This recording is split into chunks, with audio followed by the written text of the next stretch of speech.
Much for joining us today, and we welcome now Toby Barker, the mayor of Hattiesburg, Mississippi. Mr. Mayor, good to see you, sir. How's it going? Doing well. Glad to be here. Yes, sir. So we've been tracking rather regularly this PERS legislation that has meandered its way back and forth, taken many forms this year through the House, through the Senate. I happened to be on hand when you testified to the Senate committee early in the year, chaired by Senator Chris Johnson. I enjoyed your testimony. And as I recall, Mayor Barker, something that you've made quite clear in your role, certainly as president of the Mississippi Municipal League, that municipalities, local and county entities were really not in a financial position to absorb the proposed, or actually enacted by the PERS board, 5% employer contribution increase. I think I recall you saying during your testimony that you advocated for a shared funding approach, calling on the state perhaps to provide some additional funding at the local level to cover that expense. First, did I accurately represent your statements there, your sentiments? And secondly, what do you think about where we are? Well, I think you hit it on the head. I mean, we see what's going on with PERS as an unhealthy shifting of the burden of paying benefits to employers, which means that cost is going to be passed down to local taxpayers, be it city, county, school district. And so that was kind of our point throughout this conversation. We raised this alarm last year during the last session when a 5% increase in the employer contribution was passed in December of 2022, and then the legislature came back and pulled that back. And so then in August, they brought it forward with a 3-year phased-in increase to go up from 17.4 to 22.4. For the city of Hattiesburg, that's $1.5 million. Now, they did phase it in, which we appreciate. But for other towns, particularly smaller communities, for counties, for school districts, that was going to be a cost that was just going to be passed on in the form of tax increases, and or cutting back services or privatizing things. And so that was the point that we made to the Senate committee. And at first we were disappointed that the bill died, but we do know that Speaker White, Lieutenant Governor Hoseman and his staff were trying to make something happen. And so to have this bill come through that, first of all, passes a 0.5% increase for the next 5 years. So instead of a 5% increase, we're looking at a 2.5% increase. And instead of over 3 years, over 5 years, it really helps our cities in terms of their planning for their budgets. And so we're very grateful that the legislature listened. And we're very grateful to the many mayors and aldermen and councilmen who stepped up and led this effort. And I hope that when counties and school districts are setting their budgets, that they take their mayor and aldermen out to eat or for a drink, because the city's led on this issue. The other thing I would just say is to have now where the PERS board can't unilaterally on their own pass employer contributions, but they have to go to the legislature with a well thought out plan, I think is very insightful on the part of the speaker and the lieutenant governor to see that needs to happen. Of course, you and I both know this is going to continue to be a ticking time bomb for the state. Yeah. And we can't simply put our head in the sand and hope that we have good returns for the next several years, which unfortunately seems to be the strategy when it comes to trying to fund the long-term unfunded liability of PERS.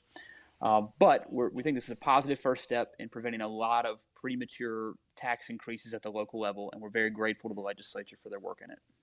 Okay, great. Yeah, appreciate that analysis. And that I felt like that was probably the case, Mr. Mayor, because I know you've been out front on this. You've been vocal when the prospect first came up in 2022 when the PERS board enacted the 5% employer contribution increase. You immediately spoke up.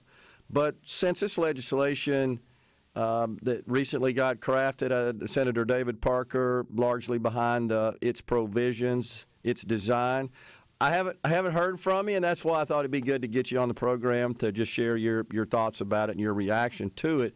So what I'm hearing is that this 2.5% increase spread over 5 years gives you guys at the local, district, county levels a little bit more time to absorb this and, as you say, plan for it and adjust accordingly. So you feel like that you can handle that, or are you still looking for some sort of funding cover from the state for this, or do you have sufficient time to take care of this?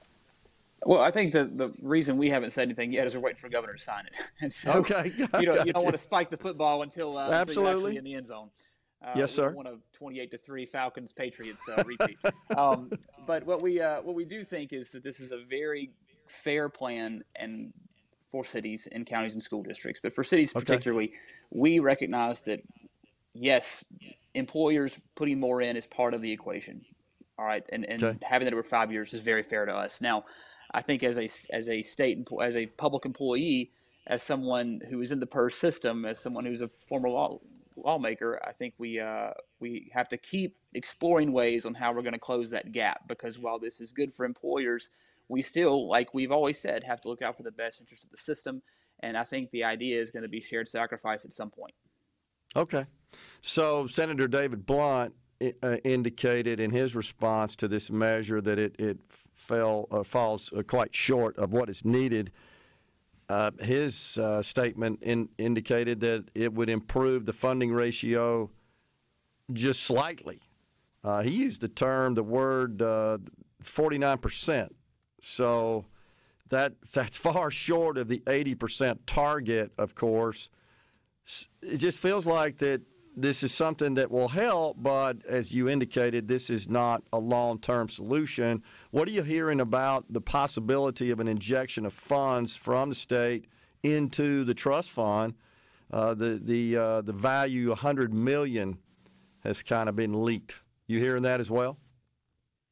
Well, I think that, you hear lots of things, but until the conference reports are signed, you don't know. I know that the legislature probably wouldn't have put this forward if there was not some commitment from leadership to do something in terms of putting money into the system. Yeah. And I think having a compromise where the legislature does step forward with some funding, while also making some reforms on how this whole thing works, is a good compromise. But I think it's one that we have to build on in future years. So, do you have any concerns about the change in the power of the board where they could not unilaterally increase the employer contribution rate? Is that a problem for you? Well, I think the danger in any board having authority or having to go to the legislature, it depends on who's there, and Yeah. hopefully. The problem with this whole conversation on PERS is that people go into their foxholes and stick to their talking points. They don't actually come out in the open and try to have a real dialogue on what we can all do and how we can all Yeah. share sacrifice in solving this problem. And we saw this. The House put forward a plan that, yes, it made some changes to the board, and maybe you could say that those changes didn't need to be made exactly as they came over from the House. But the Okay. House was listening to local governments and tried to offer a solution. And so what do you have in return? You have MRPEA basically put this wave of talking points out that the legislature's coming for your retirement. They're going to take your 13th check, which is nonsense, and we know that. But unfortunately, that's the way that they can stir up calls to legislative members that they're doing their job. We get that. But at some point, people have to be realistic, and they have to come to the table and have a rational adult conversation about what can we actually do to close this gap. And so whenever you have groups that then demonize lawmakers for actually trying to solve problems, it makes future lawmakers less likely to put their head out there and say, hey, I have an idea. And unfortunately, that's where we are and where we always have been in this PERS discourse. I do salute the legislature for taking action that prevented a lot of local tax increases, and I think that should be acknowledged. I think you're absolutely right in that the fears were overblown. That never did I hear it come up in the conversation with any legislators in a group setting, on the floor, in committees, in private. Yeah, we're going to change the benefit structure. I never heard that from a single one of them. And everyone I interviewed, I asked them that, and they too confirmed that, yeah, there's no thoughts about doing that, no consideration for that. But you're right. So can we just kind of eliminate all the controversial talking points that are just untrue and just focus on the core issue there and work together to solve it? Because as you know, we got about a minute left. It's not going away. No, we don't. And I think that if you actually had people in the off season who were committed, not associations that are paid to, espouse talking points, and not, if you had people who were willing to get in a room and say, all right, here's the gap we have to close. retirees, employees, employers, would you be willing to do this to get there? I think when you have people around the table that are actually trying to find solutions and come in good faith, you can actually find solutions. But unfortunately, the way we see things happening, whether on this issue or Medicaid expansion or any other issue that's controversial, unfortunately, this is where it ends up. Yeah, I agree.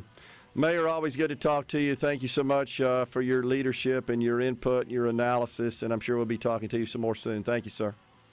Have a great week. We're coming right back, folks, in the Element Wealth studio. We've got Leslie Davis at 11:05.